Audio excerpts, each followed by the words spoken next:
Hello, lovely people. The time has come to do a little bit of a cull of the shelves. Dooby dooby dooby dooby dooby dooby dooby dooby dooby doo. Dooby dooby dooby dooby dooby dooby dooby dooby Sophie vlogs. So, just for a little bit of context for this Unhaul video, I recently filmed a haul video that is probably going up before this, and I feel the need to state that I've been buying books since my book buying ban ended, with the with the knowledge that we were going to be moving house, and when we moved house, we were going to buy more bookcases. We're not moving house now because we pulled out because the survey came up with things that we didn't want. So that's off, which now means that I am forced to reckon with my actions. So this is not actually the first shelf cull that I have done. I've already done a shelf cull when I thought we were moving. I took a big bag of books into my office and I let people help themselves to it, and it was lovely. This is the second go of that. I don't normally film unhaul videos because I normally just, at the end of every month when I do my wrap up, I decide which books are being kept, which ones are going to go, and I sort of just have like a monthly sort of account keeping, bookkeeping, if you will. What today is a lot of books that have been on the shelves for a while, which means I like them, but I am just forcing myself to make difficult decisions and let things go. Before I dive into the haul, I will insert this little clip I did that is just briefly like showing you my shelves. So then I think that when you see it, like you'll be able to see which shelves in particular are like very much at capacity and there is nothing else that could go into them. So I'll just like cut to that. Okay, so these are my shelves. Just to briefly talk through them. This is, behind all of this is text that I studied at some point, and then we have some poetry, and then Maya Angelou, and then this is sort of more poetry and sort of Japanese, Chinese classics. Behind all of this is a lot of my childhood books that I inherited sort of from family members, and then at the front is sort of classics as well as books that have special meaning, like Rebecca, that kind of thing. This is one of my fantasy shelves. Behind this is fantasy. In front of this is fantasy. This is another fantasy shelf. Behind this is a lot of childhood fantasy, like Garth Nix and Philip Reeve. And at the front we have my Tolkien's and some of my fantasy that I've enjoyed more recently. This is sort of like fairy tale inspired fantasy stuff, which has had a little bit of a cull that you're about to see. This is the sci-fi shelf. It's getting a little full. This is middle grade and YA. This has had quite a big cull lately. This is sort of literary fiction, like family sagas, that kind of thing. And then this, behind here is the Edge Chronicles, which was my favourite series as a child. And this is where I have moved a lot of the fabric and art books up to. Behind here are a lot of the nature writing books, and then in front is history. And then that transitions into ancient history. So this is my classical studies non-fiction, and then coming into primary texts, and then a lot of this is primary texts, and then that transitions across into my historical fiction shelf, which begins with all of the classical studies inspired historical fiction and then goes into other things. This is queer fiction. A lot of it is like historical fiction, but is essentially just stuff that is sort of in the vibe of this, but more explicitly queer goes here, which also has a bit of overflow from this shelf, which is queer non-fiction, which is absolutely stacked, and we're running out of space completely. This is mainly food writing, but behind here, and all of this is like gothic and mystery and stuff.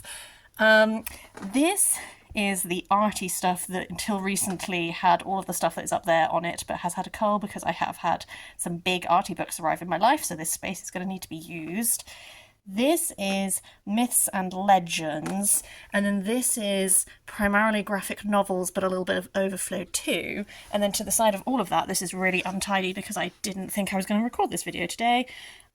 This is my Agatha Christie collection, my Tiffany Aiken collection, and those are my Folio Society books, and then some vintage books, and then books that I inherited from my gran. So as you can see, we are some shelves. Since I've done this haul, we've actually really freed up some space, which is what I was after. Some of them are still very full. in no particular order. I'm just going to talk you through what I'm getting rid of and why. I'll start with there's a handful of books that I am getting rid of as a result of my try a chapter tag video, which I just thought I'd talk through. So two of the books that I DNF'd completely from that were Alexander, Child of a Dream by Valerio, Massimo, Manfredi. To be honest with you, I liked this at the start because it's all about Alexander the Great, but I felt like because he's constantly being compared to, like, he's so divine, he's like a god in human form and all this kind of thing. I got a bit frustrated because I felt like there was no growth for Alexander. He was just automatically great at everything he did, and I got a bit bored with that. But I have Mary Renault's Alexander trilogy, and I'm going to try that instead. Kenilworth by Sir Walter Scott, I've just come to the acceptance that Sir Walter Scott's style is not my style, and I'm letting that go. Sharks in the Time of Saviours by Kawaii, Stromme, Washburn. This one, to be honest with you, I said it in that video and I tried a little bit more and I really felt it. I just wasn't really enjoying the actual narration style of this. There was a lot of detail on, like, the one that has absolutely stayed in my mind is like describing like when this woman was smiling, like the lips going over the gums to expose her teeth, and I wasn't enjoying it. I found it wasn't my jam, so letting this one go as well. I haven't filmed my August wrap up yet, but it will probably have been done by the time this goes live. But I actually also DNF'd The Thousand Autumns of Jacob de Zoet by David Mitchell. I read 80 pages of this and I was so bored. I have been having this continual thing with David Mitchell where sometimes I really like his work and sometimes I really don't. This is set during like that time when the Dutch were trading with Japan, and Japan had only really just opened up their borders to the rest of the world, but it was very controlled and all that kind of thing. The 80 pages of this that I read was so boring because it was just about like this trading company and blah blah blah, blah. And I wasn't being enthralled. So I've decided to let that one go, and also as a result I'm also going to let go of Utopia Avenue by David Mitchell. I did actually really like this one. This might actually be the David Mitchell that I enjoyed the most, thinking about it. I'm not sure, but I did really enjoy this one. I've not reread it since I read it many years ago, and because I am going to be taking some of these into my office, I think that this one could be a hit. So I'm going to donate it because I don't think I'm going to reread it, but I would like to show you these fabulous little end papers that are like people dancing in the 60s. This is sort of like a rise and fall of a band narrative. Oh, it has this lovely yellow naked hardback as well. Love a yellow. It was fun. The main character in this I now know is sort of like a relative of this guy based on the names, but I found the conclusion to this ever so slightly jarring because I think it ties into a lot of stuff that happened in this book, the stuff that I didn't get to because I got a bit bored. So that's why I wanted to read that one, but I've just decided to let both of them go and accept that maybe I'm just not really a David Mitchell gal. I like some of his stuff, but I don't really love his stuff, so I think maybe drawing a line under that. One I'm still not 100% sure, I might keep this, I haven't quite decided, is The Fat Lady Sings by Jacqueline Roy. This was the one that I was most excited to read after I did the try a chapter tag, and I did really like it, and I think that the ending was really great, and I found particularly Gloria really fabulous. It's about these two black women who are institutionalised in the 90s and about that experience and sort of the connection that they have and everything. I'm not sure if I would ever reread it. I think having read it, I did really enjoy it. I'm not sure if I would return to it again, so I'm not 100% on this one. I will see. Another book that is going to be in the August wrap-up part 2 that I'm letting go of is Loop of Jade by Sarah Howe. This is a poetry collection. Sarah Howe is, she was born in Hong Kong to a Chinese mother and an English father, and then she grew up in England, and this poetry collection is sort of like her returning, partly the journey of her returning to Hong Kong. There's a lot of poems that are about her mother, stories that her mother has told her and that kind of thing. There's some dabbling in mythology and that kind of stuff. I think that this is very well crafted. I know that it won the T.S. Eliot Prize and all that kind of thing. I think it is probably technically very good. I personally found the language choices in it blocked my emotional connection to some of the poems. I think she chooses some language choices at times that I felt like obfuscated the meaning of the sentences, and I really struggled with some of that actual aspect of it. So definitely not one I'm going to reread, so I will let it go to a better home. Everything else we're going to talk about in a completely random order. This is Six Crimson Chromes by Elizabeth Lim. I flipping love this cover. I think it is so beautiful, so pretty. I really enjoyed Six Crimson Chromes. This is like a YA fantasy retelling of this particular myth where this girl's brothers are turned into 6 cranes by her stepmother and she has to try and save them and all that kind of thing. I really liked this first book because I felt like the way that the way the character of the stepmother was handled had some like really fun nuance to it. But I recently read The Dragon's Promise, which is the second book in the series, and I just didn't like it as much. I thought it was fine. I don't think it's a bad book. I think that some of the pacing is weird and that kind of thing, and it wasn't my fave. And so as a result, I'm not sure. I have lent this first book out to people in the past. I'm not sure if I would do that again because I don't think the conclusion hit as good as this hit for me.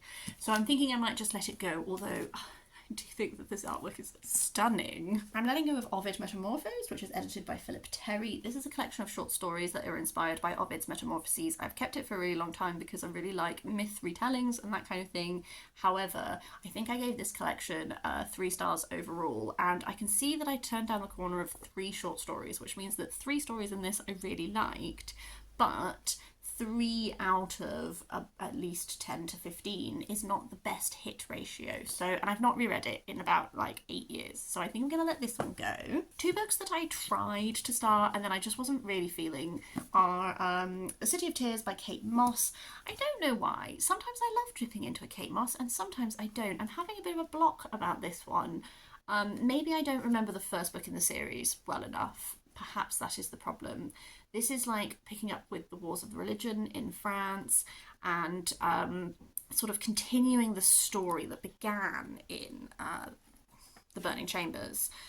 I think maybe I've lost my impetus with this series. I'm not 100% sure. This is another one that I might end up keeping. I don't really know. If you have read this series, I would really like to hear your thoughts, please, in case I still have it by the time this video goes up.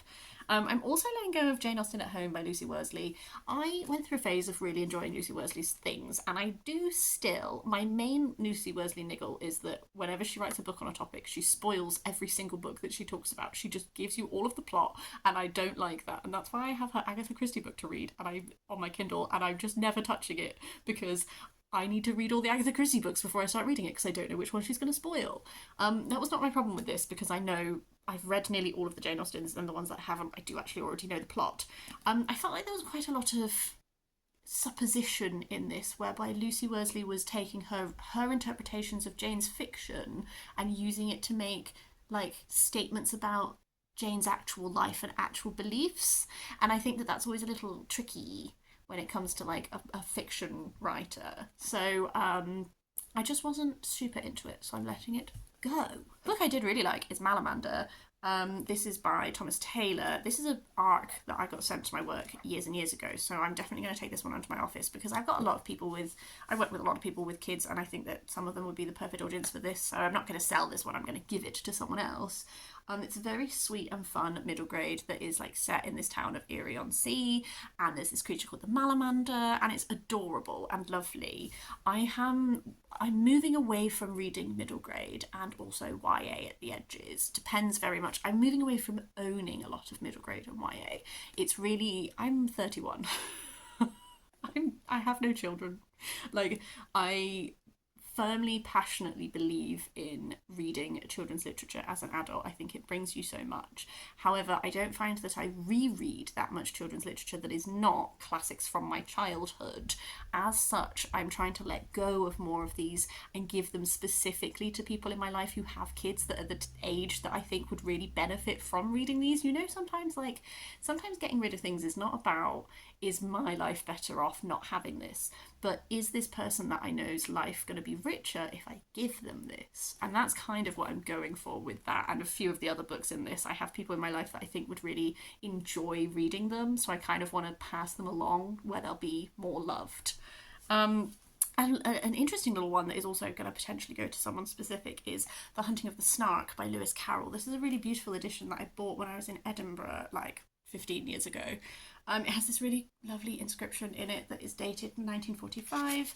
It has these really nice illustrations in it. I think it's a really sweet little book. I used to love Lewis Carroll. Alice in Wonderland used to be my favourite book and all of this, which is why I bought this at that time. I don't feel as strongly about specifically The Hunting of the Snark anymore, so I'm thinking that can go to a better home. I'm also getting rid of The Life and Works of Botticelli by Edmund Swinglehurst. This served the purpose that I wanted it to, which was introducing me to Botticelli and giving me a bit more of an understanding of his work, as opposed to some of the other arty books that I have bought recently. That's not one I feel the need to keep. Same goes for Silent Spring by Rachel Carson. I think this is objectively really good. This is Rachel Carson. It's really much like setting out a case against this particular chemical that used to be sprayed on crops and all this kind of thing, and the damages it does to people and all this kind of thing. It's really intense and well researched and almost repetitive in how she is like really setting out her case and her argument for how damaging this is. It's not a book I'm going to reread because now I have read it and I have this information. Number one, I think that particular pesticide is not actually used anymore. I do want to go away and do more research, but that is not going to involve this book because this was published a while ago now and is not as relevant to what is currently the case. 1001 Nights by Hanan al Shayk. This was a retelling of 1001 Nights, which is like stories within stories and all that kind of thing. I really enjoyed this. For a really long time, 1001 Nights was one of my like bookish buzzwords where I would really read anything that was drawing upon it, and I really enjoyed that at the time. I've not reread this one, and I recently got rid of, in my first round, I also got rid of 1000 Nights by E.K. Johnston, which is a retelling of 1001 Nights as well. And I think maybe it's not that I'm not interested in that at all anymore, but it's that I don't think I'm going to reread this one. And it's a really nice book. It has a really lovely cover, so someone else can enjoy it for sure. The End of Nightwork by Aiden Cottrell Boyce. This is a very unique book. I've never read anything like it before. We follow this guy, Paul, who has this hormonal condition whereby every now and then he suddenly ages very, very quickly, and then he stays at that age for a really long time. It is dealing with a lot of different things. It is dealing with like the climate crisis. It has this prophet from the 1600s who made all these prophecies. It has this movement where people believe that the old are oppressing the young and all this kind of thing. But actually, so much of it ended up being a very domestic story of this man and his wife and all this kind of thing. And I just didn't really enjoy how domestic it was. I wanted it to be more interesting than I didn't find their relationship that enticing. So letting that one go. Strawberry Girl by Lisa Stromme. I won this in a Penguin Book Break giveaway 10 years ago. I won it like a little bundle of books. It was a really exciting moment of my life. I kept this for ages because this is a fictionalized book that is about Edvard Munch, and it's about this very particular time in Edvard Munch's life where he paints this girl called the Strawberry Girl. It has these wonderful end papers that are like the background from the Scream, and I think it's really fab. I remember giving this about 3 stars. I also remember reading reviews that were saying that it's actually like takes some liberties with that particular time in Munch's life. I remember enjoying it, but I don't remember that much about it anymore. Climbing the Mango Trees by Madhur Jaffrey. This is Madhur Jaffrey's memoir about growing up in India and her family and all that kind of thing. Again, I enjoyed it at the time. I haven't reread it in 10 years. Someone else will love it. Dark Queens by Shelley Puhak. This was really enjoyable. This is about 2 princesses / queens, Visigoths. What are your names? Brunhild was a Visigoth princess, and then her sister-in-law Fredegund. So it's Merovingian. I still don't know which way is correct. It's a period of history that I didn't know that much about, and I really enjoyed reading it. I think the reread value for me, probably not going to return to it. I feel like I thought that it was well crafted. I think maybe there was a little bit of bias towards Brunhild as a preferred woman to Fredegund. But it was really enjoyable, and I am really glad that I read it.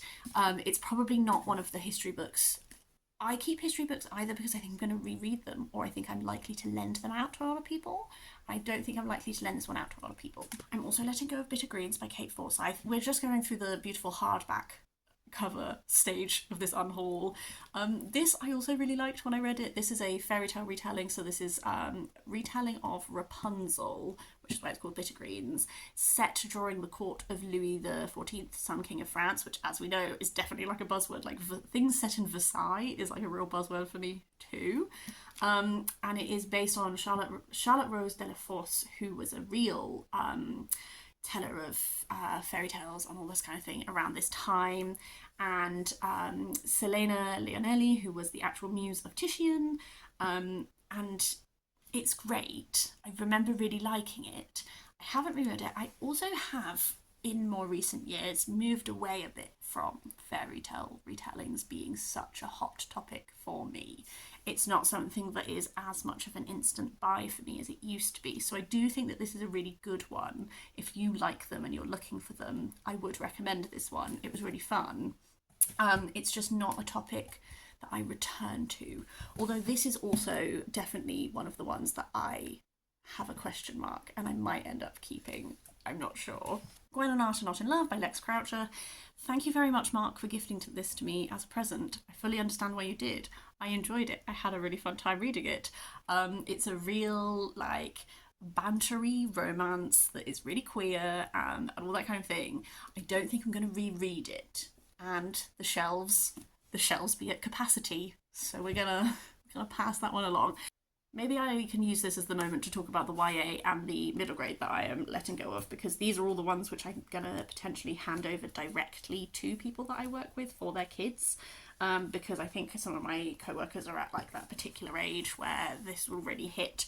So the other ones are Kind of Spark by Elle McNichol. I think Elle McNichol is great. This is a really fantastic middle grade book that follows an autistic child who is really trying to bring the town that she grows up in, that she lives in Scotland, like get them to reckon with their past during the witch trials. And in doing so, she herself is really ostracised because of her autism and all this kind of thing. I think it's really fab. My mum loves Elle McNichol, so I'm going to just hand this one to her to keep because she's bought all the rest of her books, so I just feel like I could complete her collection by giving her this book. With The Fire on High by Elizabeth Acevedo, this was a 5-star read for me. I love this. I think this is great. This follows, is it Emily? Emily, who is a single mum, a teen mum. She really wants to be a chef. She ends up like pursuing that goal. The food writing in this is wonderful. It has like a really sweet romance. I just absolutely loved it. I read it at the perfect moment.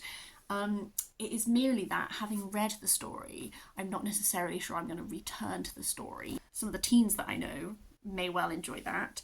And then Melt My Heart by Bethany Rutter. This is another one that I really loved. Just getting rid of books that I really like because we've reached that stage.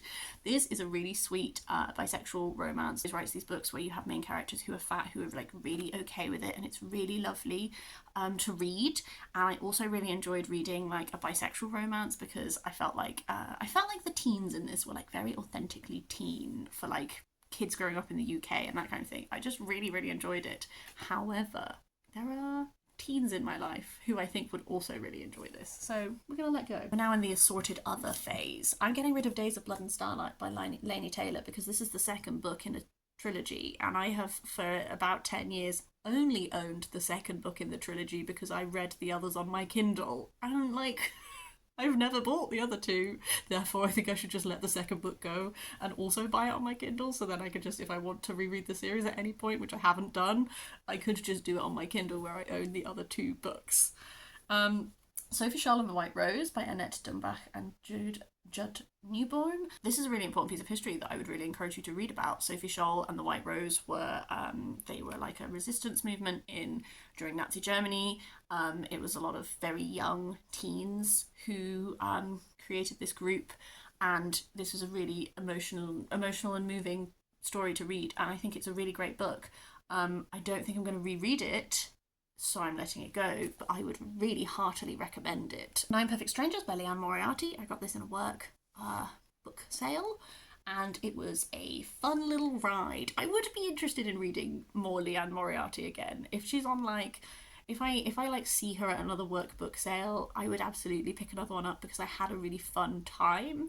I wouldn't like keep these books forever, but I enjoyed the experience of the twists. It's like 9 strangers who are going to like a health retreat, and then like halfway through things start to like really fly off the handle, and it was fun and enjoyable.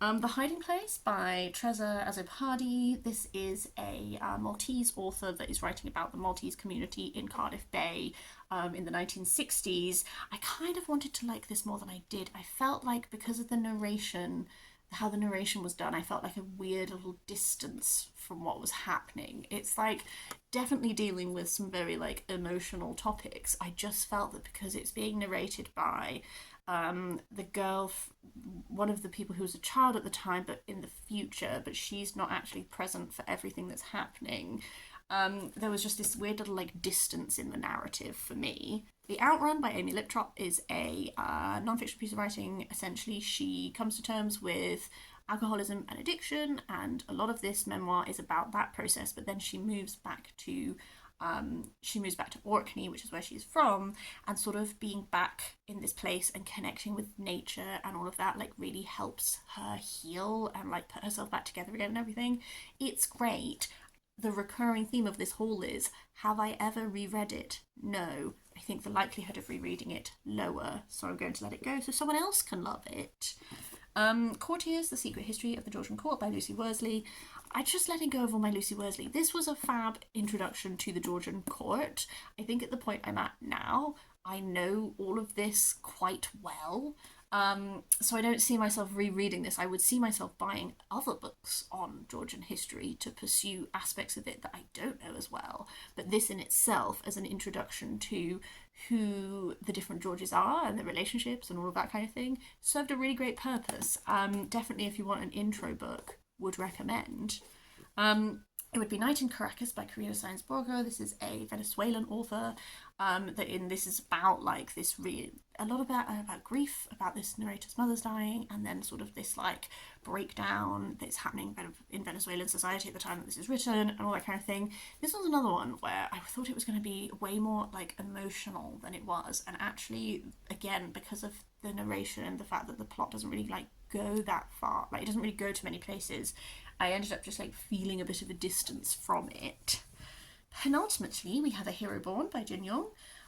This is the first book in the Legends of the Condor Heroes series, which is a very iconic piece of Chinese fantasy.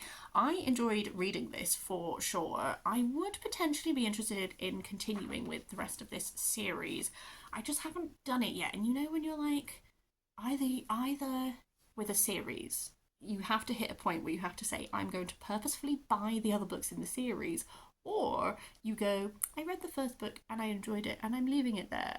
And I'm currently leaning towards that option. But if you would like to make a case for me continuing this series, feel free to in the comments down below. Finally, it's another book that I genuinely really liked. That's The Historian by Elizabeth Kostova. This is a really lovely big book and I would really recommend it for reading in autumn. It is kind of exploring Dracula, but it has a real running thread of like libraries in it. It's very atmospheric. It's a real book to just like settle into and take your time with and that kind of thing. Lines must be drawn. The bookcases are so full. I have to let go of things, even if I like them, just because I think I might not reread them. And I'm not sure if I'm going to reread this one. It does sit in my also question mark lists of maybe I will. So I don't quite know, but I'm trying to be strong. That is everything that I'm unhauling in this go. I'd love to hear, how do you go about like keeping on top of the shelves? What do you do? Also, have you read any of these? Do you have any thoughts on any of these? You know, the usual shebang. Finally, would you be interested in me talking through any of these shelves in particular? I kind of have done it already with like, I did that food writing video which sort of talks through everything that's on the food writing shelf, and I did one for nature writing. Are there any shelves that I have shown you in that clip at the start that you would be particularly interested in me doing like a sit down, like what is on this shelf? Let me know, because I would quite like to do those, but I keep putting it off because I keep not knowing which one would be most interesting. So I would be very interested if you have any suggestions. That is everything from me this week. I hope you're having a lovely day. I'll see you next time for something different.